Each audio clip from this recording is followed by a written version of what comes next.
மகிழ்ச்சியின் சத்தம் வழங்கும் அனுதின தேவமன்னா. Voice of Joy presents Daily Manna by Reverend A. Benedict. Praise the Lord. God loves you so much. இன்றைய தேவ மன்னாவாக சங்கீதம் 18 அதிகாரம் 23 வசனம். அவர் முன்பாக நான் மன உண்மையாயிருந்து என் துர்க்குணத்துக்கு என்னை விலக்கி காத்துக்கொண்டேன். அவர் முன்பாக நான் மன உண்மையாய் இருந்து என் துர்க்குணத்திற்கு என்னை விலக்கி காத்துக்கொண்டேன். இன்றைய மன்னாவின் தலைப்பு, கர்த்தருக்கு முன்பாக மன உண்மையாயிருங்கள். மன உண்மையாயிருங்கள். யோபு 33 அதிகாரத்திலே 3 வசனம் சொல்லுகிறது, என் வார்த்தைகள் என் இருதயத்தின் உண்மைக்கு ஒத்திருக்கும். நான் அறிந்ததை என் உதடுகள் சுத்தமாய் வசனிக்கும். அவனை கேட்கிற அன்பான தேவச்சனமே, இருதயத்திலே உண்மை இருக்குமேயானால் வாயின் வார்த்தைகள், பேசும் வார்த்தைகள் உண்மை உள்ளதாய் இருக்கும்.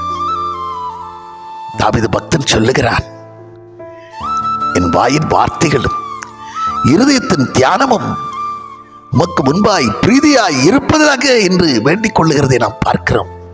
அவனை கேட்கிற அன்பான தேவச்சனமே, உண்மை உள்ள மனுஷன் பரிபூர்ண ஆசீர்வாதங்களை பெறுகிறான். மன உண்மையாயிருங்கள். மன உண்மையாயிருங்கள். இருதயத்தின் இறைவனால் வாய் பேசும் என்று வேதம் சொல்லுகிறது. உன் இருதயத்திலே உண்மை இருக்குமேயானால் நிச்சயமாக வாயின் வார்த்தை உண்மை நிறைந்ததாய் வெளிப்படும், உண்மை உள்ளதாய் வெளிப்படும். வேதம் சொல்லுகிறது. நீதிமொழிகள் 12 அதிகாரம் 22 வசனம் சொல்லுகிறது, பொய் உதடுகள் கர்த்தருக்கு அருவருப்பானது, உண்மையாய் நடக்கிறவர்களோ அவருக்கு பிரியம் என்று சொல்லப்பட்டிருக்கிறது. ஆம், உண்மையை பேசுங்கள். உண்மை உள்ளவர்களாயிருங்கள். உங்கள் பார்வையிலே உண்மை இருக்கட்டும், பேச்சிலே உண்மை இருக்கட்டும், கொடுக்கல் வாங்கலே உண்மை இருக்கட்டும், உங்களுடைய செய்கையிலே உண்மை இருக்கட்டும், உங்கள் நடையிலே உண்மை இருக்கட்டும். உண்மை உள்ளவர்களாயிருங்கள். உண்மையாய் பேசுங்கள். வார்த்தை உண்மையுள்ளதாய் காணப்படட்டும், கபடற்றதாய் காணப்படட்டுமா. நிச்சயமாக கர்த்தர் அப்படிப்பட்டவர்களை நோக்கி பார்க்கிறார். மனுபுத்திரரில் உண்மை உள்ளவர்களை கர்த்தர் நோக்கி பார்க்கிறார் என்று வேதத்திலே நாம் பார்க்கிறோம். உண்மையுள்ள மனுஷன் உண்டோ, மனுபுத்திரரிலே உண்மை உள்ளவர்கள் உண்டோ என்று சொல்லி நோக்கி பார்க்கிறார். ஆம், கொஞ்சத்திலே உண்மையாய் இருக்கிறவர்களை கூட அநேகத்திலே சாட்சியாய் நிறுத்துகிற தேவாதி தேவன். உண்மையாயிருங்கள். உண்மையை பேசுங்கள். உண்மையை நிறைவேற்றுங்கள். உங்களுடைய இருதயத்திலே உண்மை காணப்படட்டும்.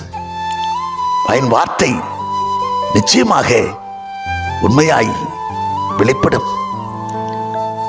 தாவீதைப் போல ஒரு தீர்மானம் எடுத்துக் கொள்ளுங்கள். என்னுடைய இருதயத்தின் தியானமும் என்னுடைய வாயின் வார்த்தைகளும் எப்போதும் கர்த்தருக்கு பிரியமுள்ளதாய் காணப்படட்டும் என்று சொல்லி நிச்சயம் உங்கள் நியாயத்தை பட்ட பகலை போல விளங்க பண்ணுவார் என்கிறதிலே கொஞ்சமும் சந்தேகமில்லை. நாம் ஜெபம் பண்ணுவோம். பரலோக பிதாவே, நாங்கள் உம்மை துதிக்கிறோம், ஸ்தோத்தரிக்கிறோம். ஆண்டவரே, எப்படி யோபு பக்தன் என்னுடைய வார்த்தைகள் என்னுடைய இருதயத்தின் உண்மைக்கு ஒத்ததா இருக்கும் என்று சொல்லி பேசினது போல, அவன் அந்தபடி சாட்சியாய் வாழ்ந்தது போல, கர்த்தாவே, நாங்களும் கூட ஆண்டவரே சாட்சியாய் ஆண்டவர் விளங்க, உண்மை உள்ளவர்களாய் காணப்பட, எங்களுடைய பேச்சிலே உண்மை எப்போது காணப்பட கர்த்தாவே, நாங்கள் உமக்கு அருவருப்பானவர்களாய் காணப்படாதபடிக்கு, மதிகட்டு நடக்காமல், பொய் பேசுகிறவர்களாய் தெரியாமல், பொய் வழியை வெறுத்து மெய் வழியை தெரிந்து கொண்டு மக்கென்று பரிசுத்தமாய் நாட்களை அனுசரிக்க, மக்கென்று உண்மையாய் வாழ, ஆண்டவரை உத்தமமாய் முன் செல்ல எங்களுக்கு உதவி செய்ய வேண்டும் என்று உடைய கருத்தில் எங்களை அர்ப்பணித்து ஜெபிக்கிறோம். பொறுப்படுத்திக் கொண்டு வழி நடத்துவீராக. இயேசு கிறிஸ்துவின் மூலம் ஜெபிக்கிறோம் நல்ல பிதாவே, ஆமென்.